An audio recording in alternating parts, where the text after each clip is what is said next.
Assalamu alaikum. It is I, Mubaraka, and as promised, I am here to talk about how I intend on breaking my 3-day fast. So if you've been following me over the last week, then you know that I started off talking about having some inflammation in my foot, and the best and most efficient way to reduce that inflammation was for me to go on a 3-day fast. So for the last 3 days, I think I am at hour 69 of 72. And so I thought that I would multitask here. One, I'm going to cut up my vegetables for my meal, and I'm going to talk to you about the process of what we call refeeding. If you are just joining me and you are interested in a topic but don't quite know who I am, my name is Mubaraka Ibrahim and I am a health and happiness coach. And today we are talking about extended fasts. So just a quick review. Now, you know, I'm a huge fan of intermittent fasting, and that is done on a daily basis. But in addition to intermittent fasting, which is defined as fasting for less than 24 hours, there are also many benefits to extended fast. So extended fast is when you fast more than 24 hours. If you're interested in the health benefits of that, you can scroll down this Facebook page, and I posted hour by hour what happens to your body in an extended fast. And also there's another live I did the other day about what it is, how I do it, why I do it, and all those other things. One thing that I actually wanted to say, the purpose of an extended fast, meaning going more than 24 hours, is not weight loss. A lot of people ask, well, how much weight can you lose when you do that? A couple of comments that said that is not the purpose. This is about, again, I want you to learn how to eat with intention, make informed decisions about what you eat and when you eat, even how and when you fast. So extended fast for me is 3 days. I personally have never done longer than a 3-day fast. For my particular health, I'm relatively healthy. I have no existing health issues. I have no need to do more than a 3-day fast. And some of the things that we're going to talk about, they are not necessarily applicable to a 3-day fast, but I thought it would be interesting information for anybody who's wondering, like, how do you break an extended fast and how long I can go about fasting. So what we're going to do right now is I'm going to pull out my collard greens.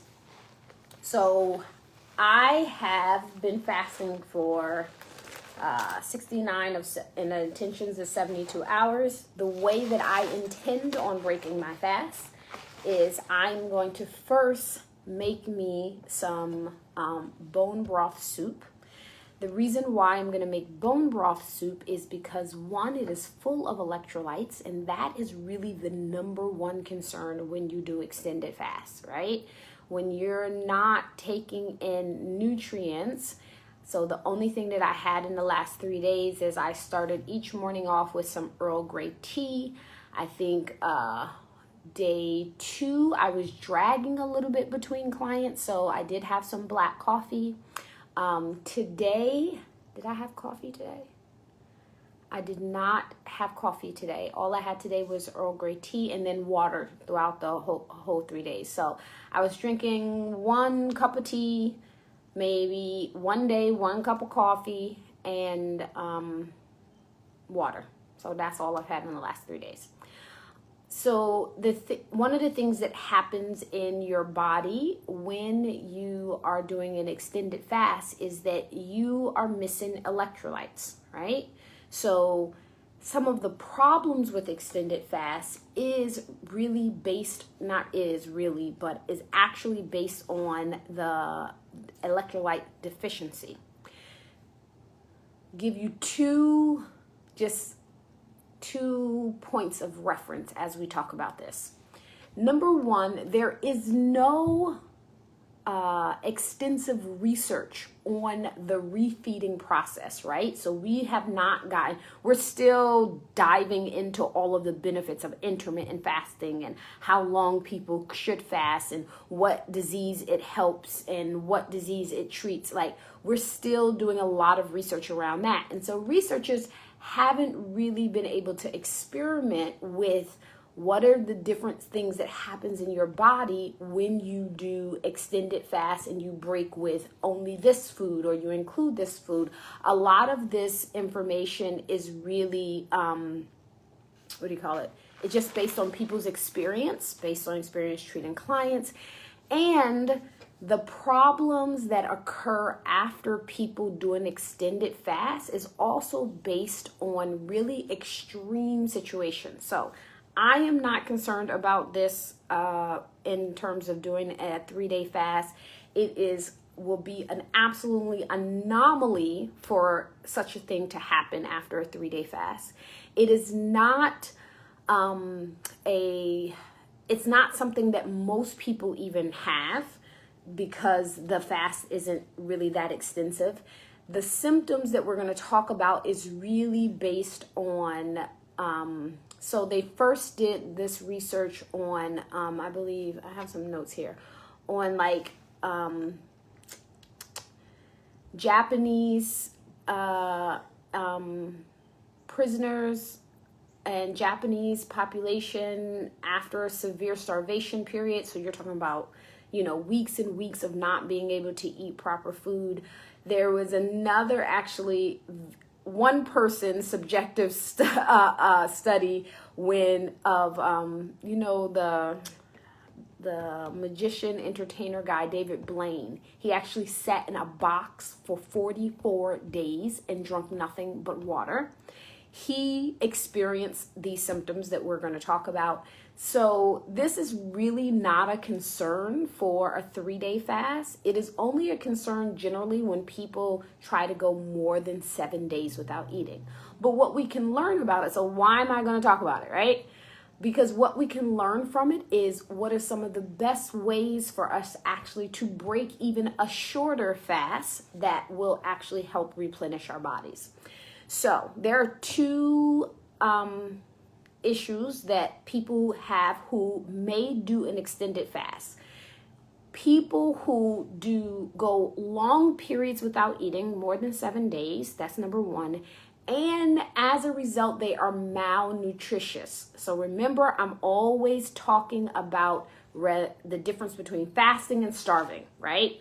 Fasting is choosing a particular time not to eat, and then you are re-nourishing yourself after. Starving, you don't have a choice and it's extended, and you are lacking nutrients that's causing other problems within your body. So when we talk, so there's two things. One of them is called refeeding syndrome, and I'm going to actually go through them really quickly because they're both caused by the same thing, which is the imbalance of electrolyte and too much phosphorus, right? The other one is called refeeding edema. Is when you retain a lot of water and it retains in cells in multiple parts of your body. So when people who were malnourished went an extremely long time without eating food, when they went to refeed, they actually developed symptoms like irregular heartbeats, retaining water. So, edema, where the water builds up inside of the cells. And the reason why that happens is because the electrolyte balance is off, meaning one, they don't have enough sodium, potassium, magnesium.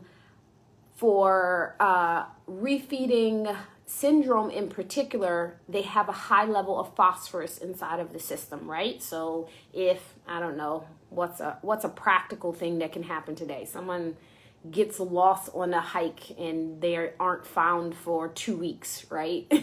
Then they will be taken to the hospital, and these are the things that are going to be really cautiously done in order for them to get renourished, right? So that's an extreme situation. Hopefully it never happens to anybody.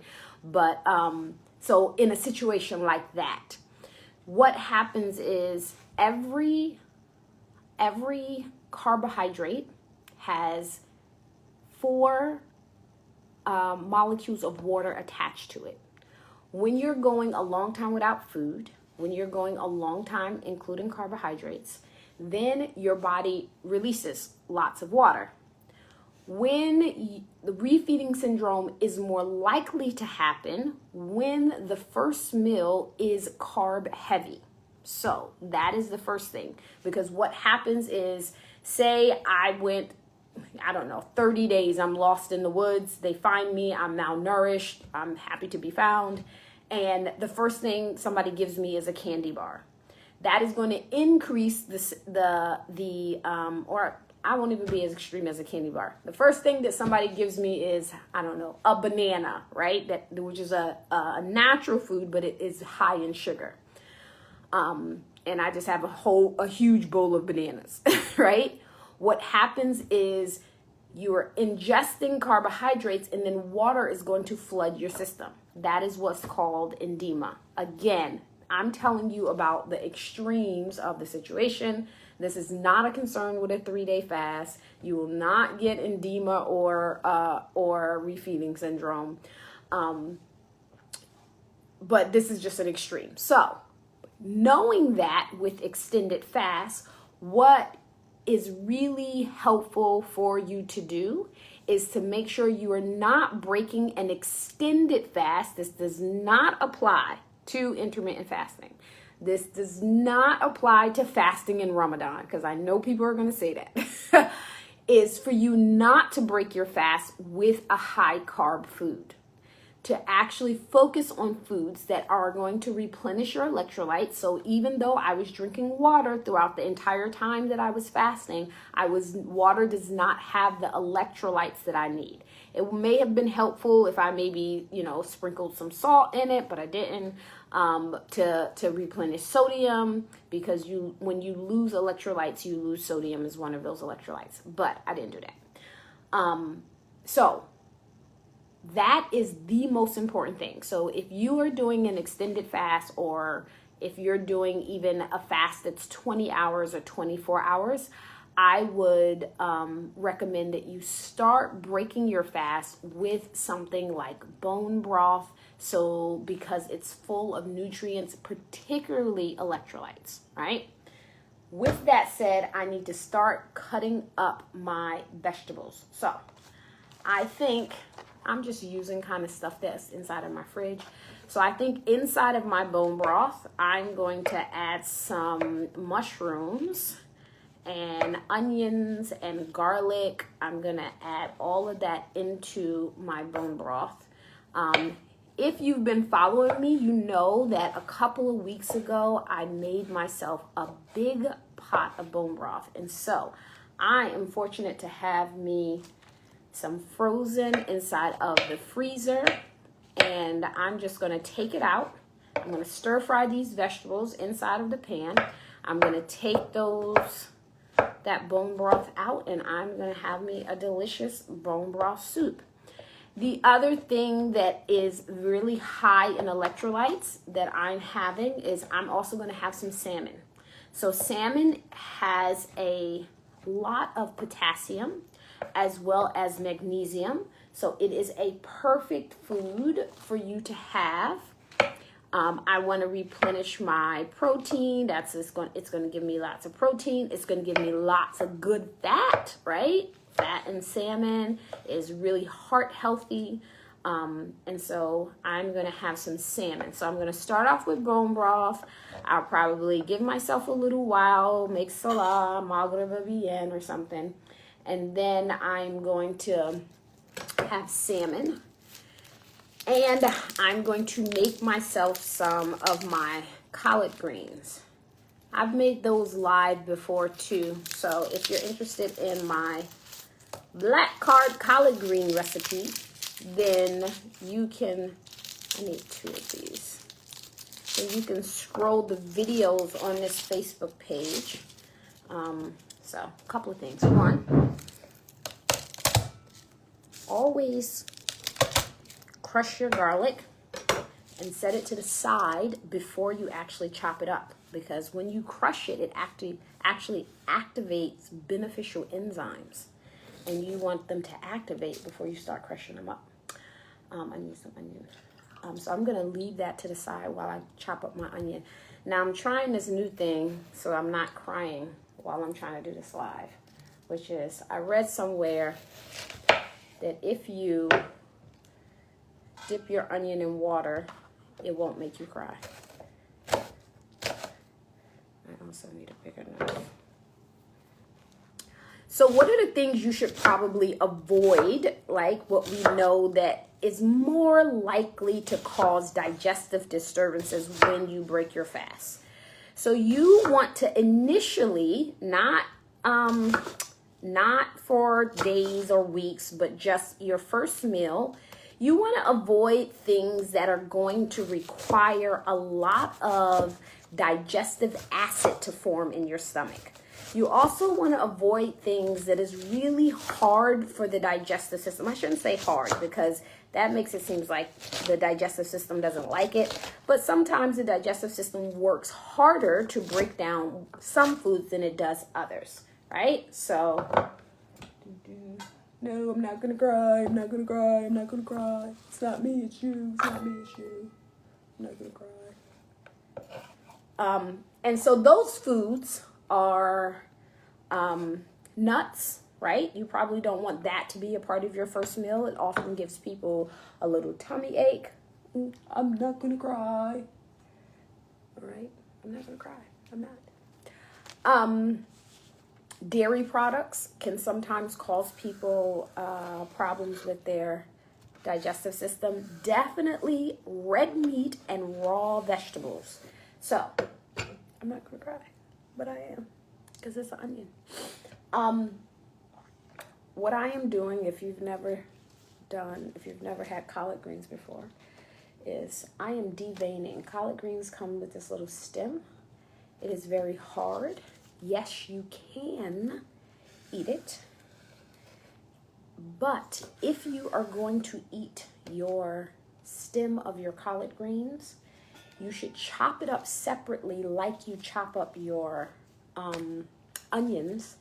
Stir fry it in the pan to get it nice and soft before you add your collard greens. It's very fibrous and it has lots of fiber in it. I personally have chickens and I get the benefits of the stem third party because we give it to our chickens as a snack. And they love it. They love vegetables. Of course, they're my chickens.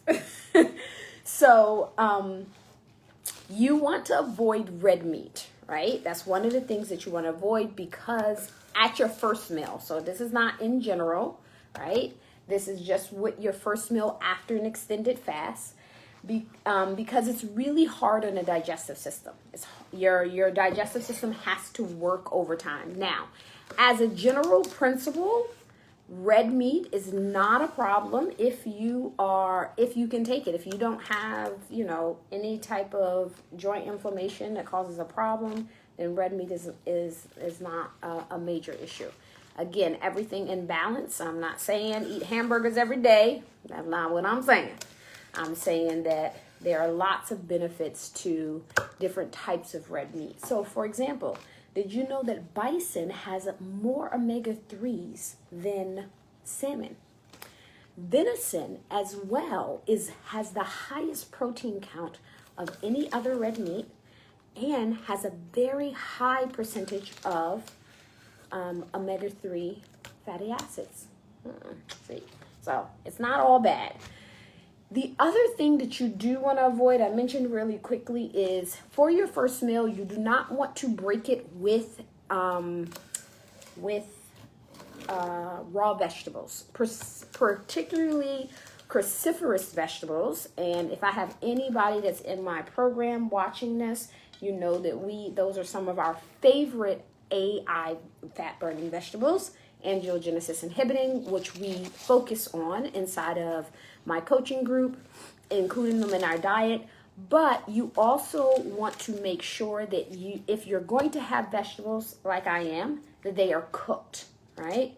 Because raw cruciferous vegetables, they can bother your digestive system. Number one, that it takes your body's production of stomach acids must be ramped up in order to digest raw vegetables, particularly raw cruciferous vegetables.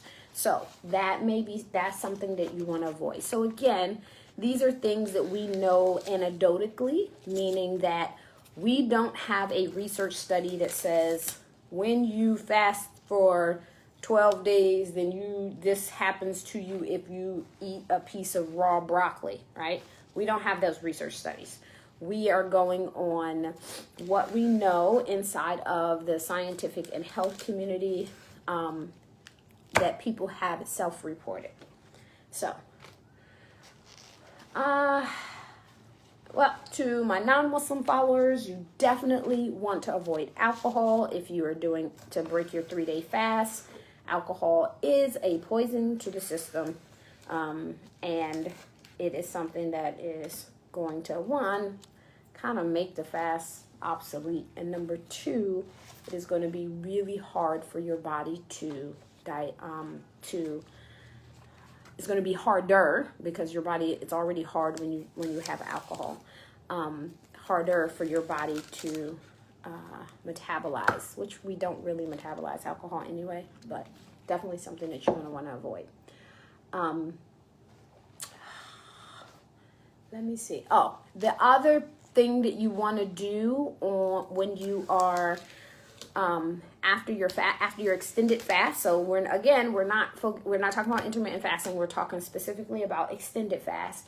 Is you want to refeed slowly. So the recommended amount is that you're taking in about 50% of the calories that you would normally eat within the first 24 hours.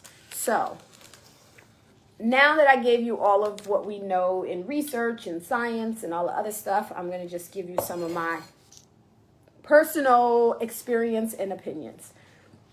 So I did a 3-day fast, and I was telling my husband today that I'm very proud of my body because the first time that I did a 3-day fast, I remember going into the store. I went to the mall on the last day, and I literally had to leave the mall because I was walking around for a long time and I could feel my knees buckling under me, and I was like, this would not be a good look to pass out at the mall.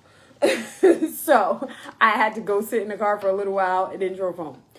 I did not have that feeling. So my body is definitely getting an endurance of going without food for an extended period of time, because yesterday was a little touch and go, but today I felt really good. I did not feel like I was going to pass out or weak or anything like that. So if you are thinking about doing an extended fast, what I would suggest is, based on a typical work week, Monday through Friday, start your fast on a Friday because you're going to feel your best the first day, right? You may have a little psychological hunger. Oh, I should be eating right now, but now I'm not. But you'll feel fine the first day. The second day is going to be maybe a little bit like, oh, I don't have as much energy. So you should don't plan to do stuff that day, right? Plan that to be a day of relaxation because you may wane on your energy. And then the third day, you'll probably be more energized, partially psychologically, because you're looking forward to actually eating. So you want to make sure that you are not trying to do your extended fast. Again, this does not apply to intermittent fasting. You can start a 16-8 any day of the week. You probably want to just plan it when you don't have a lot to do, a lot going on, right? Probably won't be a good idea for you to start fasting and then you have to do a lot of physical activity. Like I'm fasting on the days that I'm moving out my house and carrying boxes. Probably not a good idea. So you want to make sure that you plan it in that way. when I break my fast, so as you know, if you follow me, I do 16-8 most days. Some days I do 20-hour fast, just depending on what's going on. But after my fast, I will not do intermittent fasting for like 2 or 3 days to maximize the nutrition that I get from my meals, right? So I'm going to be really intentional in picking my meals over the next 3 days, because even though all of this great stuff has happened to my body in 3 days going without food, the things that did not happen to my body is I wasn't getting the vitamins, the minerals, the nutrients, the electrolytes, the proteins, all of the fiber that I need for my body, right? So that stuff was not there for 3 days. So now what I'm doing is I am going to, over the next 3 days, not do intermittent fasting, but be very intentional about eating lots of vegetables. I went to the grocery store today. I got all my veggies. I got my salmon. I got my, what do you call it? I got me some crab cakes. So that's going to be my treat. That's like a treat for me. I got all of the delicious stuff that I enjoy that I know is going to be nutrient dense. I got my tomatoes and onions and peppers and all of the great stuff that I'm going to need to replenish my body. I will probably have this bone broth soup for a couple days. All right, so ingredients for my collard greens is collard greens, onions, garlic, tomatoes, and turmeric. All right. So I bought myself tomatoes. So what you should know, this is just a little side note, because you know I like to give y'all information, is when you are eating tomatoes with purpose, eating tomatoes for lycopene in particular, which is the antioxidant in a tomato, cherry tomatoes have more lycopene than any other form, even more than vine tomatoes, right? We look at vine tomatoes and they look all natural, still attached to the vine and the leaves, and we think that's the best one to get, even though it's just gonna, not like you're eating the vine and the leaves. But cherry tomatoes are actually higher in lycopene than vine tomatoes. So you might want to consider that when you are eating with intentions. If you're eating tomatoes, I did an entire live on my black collard greens, and I talked about all of the benefits of lycopene. All right. I think that's all I got for you guys today. I am really excited that I'm going to get to eat. Get to eat. And by the way, it definitely achieved its purpose. My feet feel normal, which is great. So we'll see what happens once my physical therapist texted me today to see how I was doing, and I told him we'll see after I start resuming my normal activity. Oh, another question that a lot of people had was whether or not I was exercising during this time. So day one, again, normally that is like the day that you have the most energy. So day one was, for me, I stopped eating Monday night. So Tuesday, I did not exercise. Wednesday, which was yesterday, I did an hour on the elliptical. Today is Thursday. I did not exercise, right? Can you exercise? Yes. Will it help you to increase the effects of what's going on in your body? Probably not. It's just you being extra. I don't recommend you doing resistance training exercise in the middle of your fast, because we've talked about this before. You need to refeed. So technically, if I wanted to take advantage of my rise in HGH, if I was doing this for the purpose of fitness to increase my muscle mass, then I would do a resistance training workout, because right now research tells us that my human growth hormone is really high. That's the hormone that we need to build muscle. So I could do a resistance training workout, but then I would need to refeed immediately after, right? So technically, if that was the purpose, that's not the purpose of this particular 3-day fast. I would go do a resistance training workout and then break my fast afterwards. That's my garlic. It's getting wintertime. That means I increase the amount of immune boosting foods like garlic. Even though I honestly eat garlic all year long, but I don't know, am I mumbling? Okay, I'm gonna get off of this and finish fixing my meal. Let me just check really quick on you guys. Assalamu alaikum. We got questions?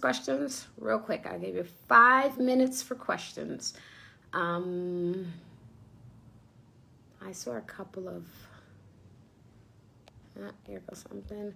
Why do I feel weak whenever I take tea immediately after breaking my fast? I don't know, because I don't know what type of tea that you're taking, and if the tea is the source of your weakness, or if it's the foods that you're eating, or how long you've been fasting. There's a lot of unknowns, so I cannot answer that.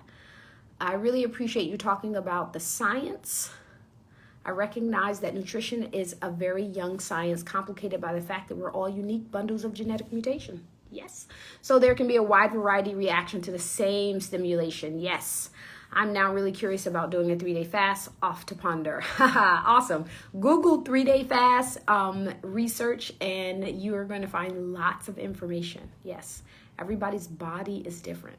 Had orange and then food and something immediately after breaking my fast, and later got so weak. May I know why, please? I don't know why. There's a lot of unknowns around that. I can't answer that question on a live. Any remedies for dieters' diarrhea when break fast? If you are having a problem with digestive disturbances, then it probably has something to do with the types of food that you're eating. You may be eating something that you have a sensitivity to. You may be eating something that is just not conducive for the amount of hours that you're fasting or what you're eating. So again, that's something that I cannot answer. All right, ladies and gentlemen, I will speak to you guys tomorrow. All right. Assalamu alaikum.